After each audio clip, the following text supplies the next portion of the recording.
Some men will even tell me that, there's a possibility of me dying, soon. So they're not really interested, or they don't want something serious. Hi guys, Chisom here. Welcome to my YouTube channel.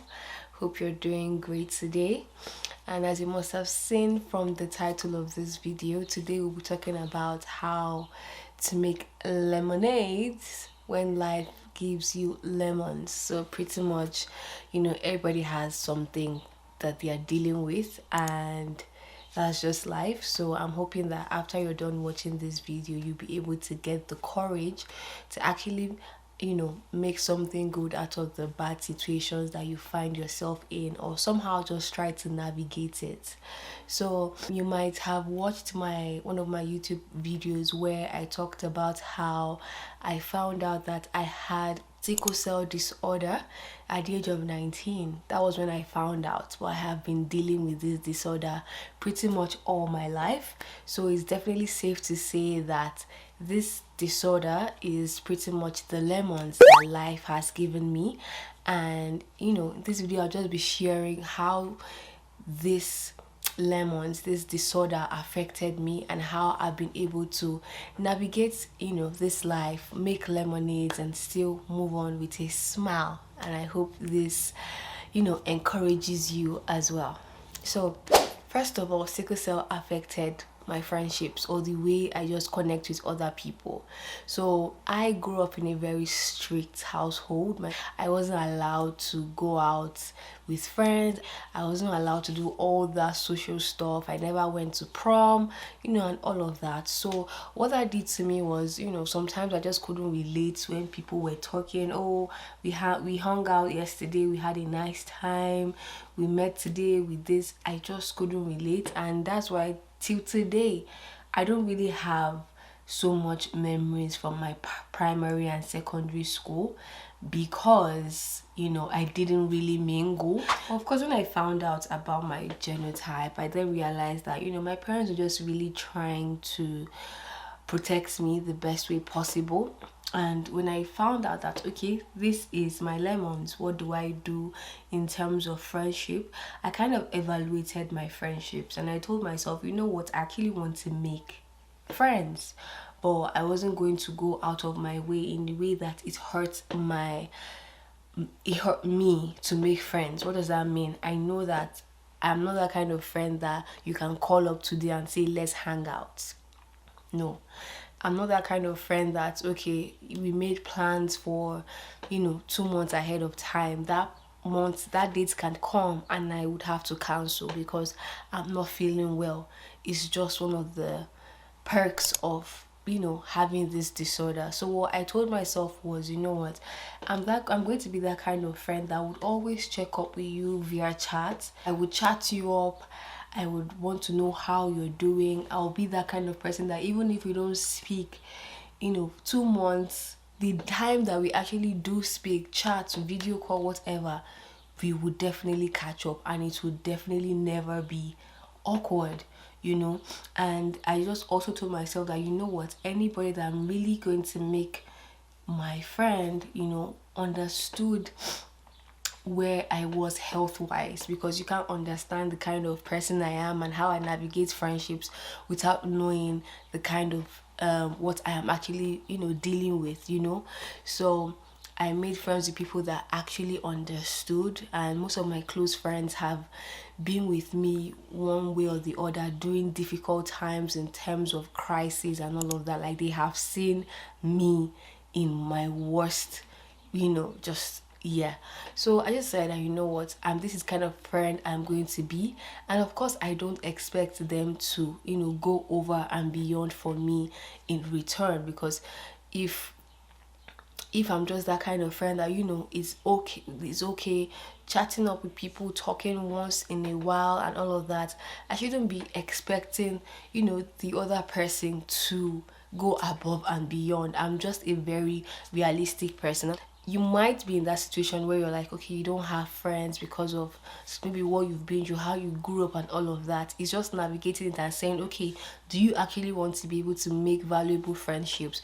What are the kind of things you can do for people that are your friends? Because Valuable friendships are a two-way thing. How are you providing value? And just know that, okay, those people too can provide that kind of value and don't really expect so much in return.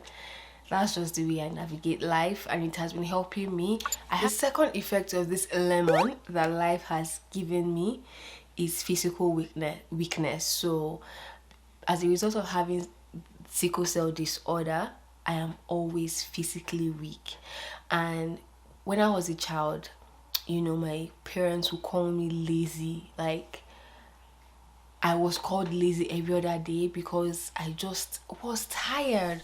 So I just never did anything physically. Like, I would just be the last person to sweep, to cook, to clean. And you know how life can be in an African household, or at least a Nigerian household. And imagine you're the first girl from an Igbo family. Oh my days. Like, it's almost like an automatic gate pass to have to be very physically active. It was literally like, oh, my parents will say whatever you do, your siblings are looking up to you. So when you don't cook, they are learning to not cook. When you don't clean, they are learning to not clean. So there was just that pressure, and your girl was just physically weak. I was just weak. And I guess my parents couldn't just fathom the weakness. They knew about my genotype, but like, you don't understand until you go through it. And when I got to know about my genotype, right, and I did my research and I started seeing other people saying the same things, like, they are just always weak. Like, the weakness is just there.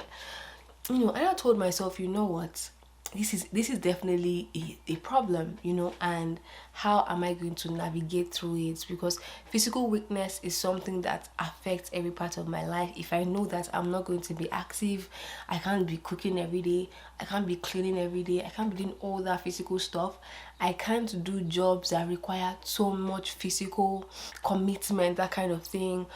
I won't be able to just do things that would stress me physically. I had to just reevaluate myself. If at that point, as obviously as a Nigerian Igbo girl, I was ready to not get married, because when you see the things that are required of women in marriage, is like, okay, you must learn how to cook, you must learn how to clean, you must learn how to do this, all these things, to things that take physical toll on me. And I just knew that, you know what, if this is what marriage entails, then it wasn't just for me. And I was fine, not getting married. It was either that, or I find someone that really understood what I was going through.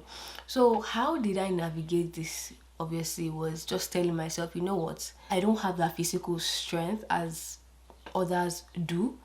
So I have to stay away from things that require so much physical activity.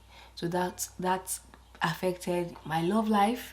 I wasn't going to settle for anybody that prioritizes turning me into someone that cooks and cleans. I wasn't going to take jobs that required me to do the physical activity. If I decided that, you know what, I'm going to do things that require my brain activity, not my body. Obviously, it also affected my friendships, and I've talked about that as the first point. So occupation, relationships, love life, everything, I just knew that anything that required a physical toll, I had to stay away from it and find another path. And to be honest, I'm happy.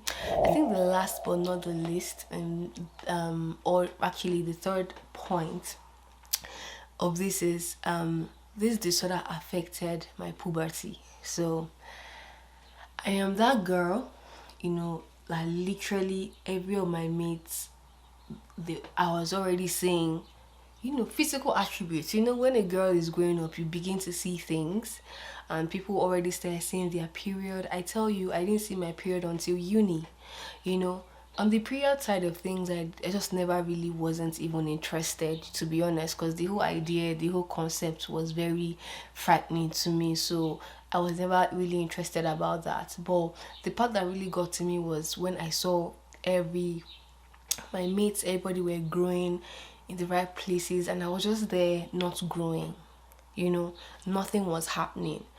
And as a girl, as a teenage girl, that can do things to you emotionally, you know. You want to be more beautiful, you want to be voluptuous, you want to just, you know, like have the right curves and all of that, and your girl had none. Wow. I had zero, zilch. In fact, it got so bad that there was a point in my life, there's nothing I didn't have or didn't do. Waist trainers, I had waist trainers. I had a lot of them. I would wear that this is even before I found out about my genotype. I would wear waist trainers just so, you know, like the waist looked, you know, well cinched. Then I would wear butt pads and hip pads, you know. I would wear all of that, you know, and even wear like push-up bras just to make everything look, you know, like the girl is actually maturing, but I wasn't. You know, so there was definitely that, because obviously when others are maturing and you're not, you know, there's kind of that click, like, okay, these are people that are maturing and they can relate, they have these conversations, and obviously guys were more interested in those kind of people, and then there was me, like, with nothing, you know. And yeah. So how did I navigate through that, man? I just, like, at a point I just removed the scale in my eyes, like, why am I bothered? You know, like, why the hell am I bothered? Like, why? You know, in uni, obviously I started like showing signs of maturity and everything, and obviously I'm still like, I'm nowhere near the voluptuous or the, you know, the curves. I'm just a slender lady, and I don't think anybody loves my body more than I do at this point. Like, I look myself in the mirror and I'm like, girl, all this natural, you look good. You look good. Now, there are no waist trainers, there's nothing. I prioritize comforts. Like, I don't need, I'm no longer that girl that needs to wear something tight, unless, you know, I'm trying to look good for my husband, you know. Like, aside that, a girl doesn't care. Last but not the least is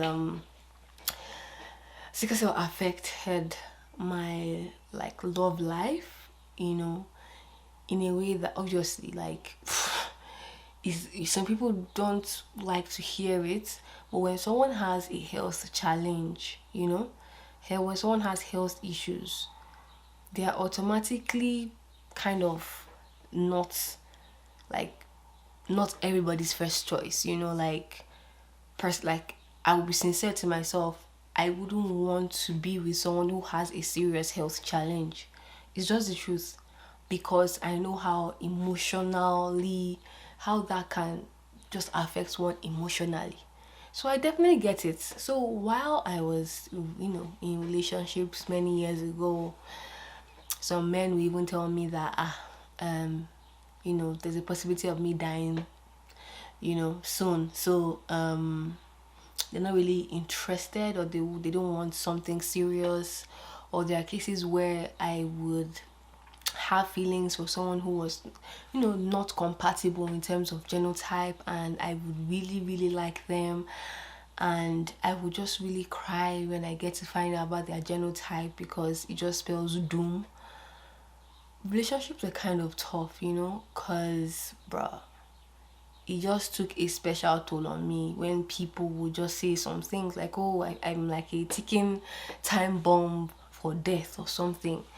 Like, people can be mean, you know, people can definitely be mean, but again, lemons, how did I turn that into lemonade? The thing is, I just never got to a point where I felt like, oh, I'm this second class citizen, I don't deserve love, or you know, I'm a burden. Like, genuinely, I've always worked on myself.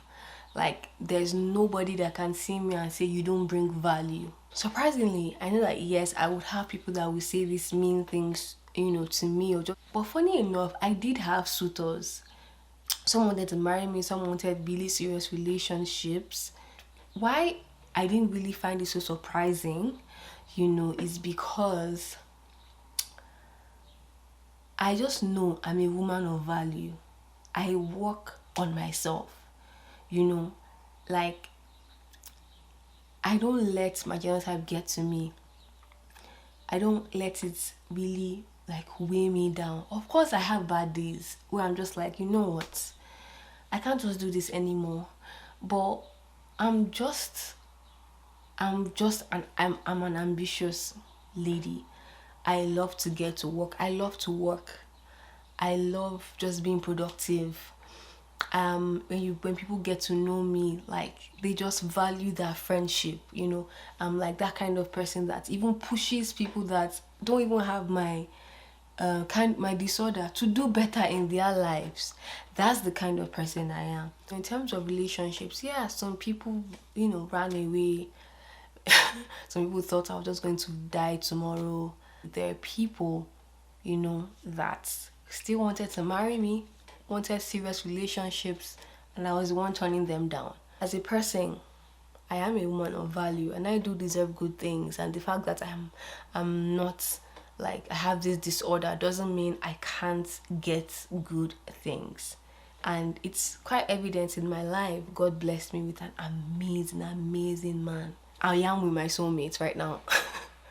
So yeah, I know this video was like a lot of rambling. I'm just really hoping that at the end of the day you picked one or two things from it, and just know that yes, life gives all of us lemons and it's up to us to make lemonades with it. Just let me know if this video has helped you somehow, or if you can relate to this video, and I'll see you in my next video. Bye.